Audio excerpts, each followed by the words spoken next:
Viewers, ఈరోజు వంటకం ముల్లంగి పచ్చడి. ఆయిల్ కాగిన తర్వాత అందులోకి 2 స్పూన్లు మినపప్పు వేసుకోవాలి. 2 స్పూన్ పచ్చనిపప్పు. అందులోకి 2 స్పూన్లు వేరుశనగపప్పు వేసుకోవాలి. వేయించుకోవాలి. అందులోకి 1 స్పూన్ ధనియాలు వేసుకోవాలి.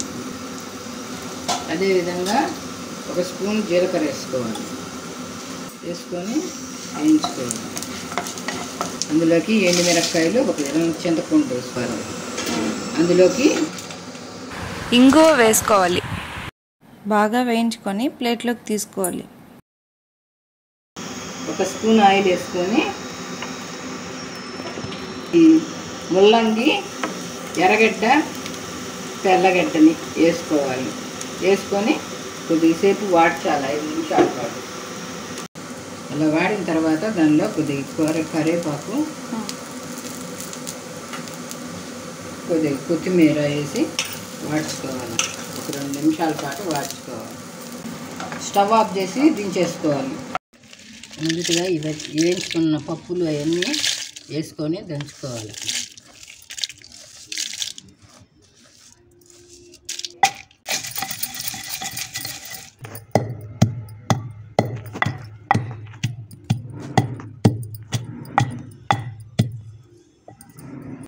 అందులో కొద్దిగా ఉప్పు వేసుకోవాలి.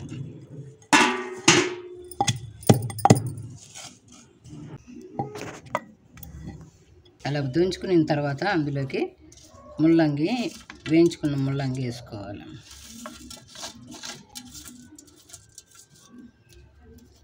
దంచుకోవాలి. అందులోకి కొద్దిగా పసుపు వేసుకోవాలి. 1 స్పూన్ ఆయిల్ పోసుకోవాలి. ఆవాలు, జీలకర్ర, కొద్దిగా మినపప్పు, అందులో 2 ఎండుమిరపకాయలు వేసుకోవాలి. అందులోకి కరివేపాకు వేసుకోవాలి. కరివేపాకు వేసుకొని దీన్ని దంచుకున్న ముద్దని అందులోకి వేసి 1 నిమిషం పాటు కలిపి తీసేయాలి. ముల్లంగి పచ్చడి రెడీ.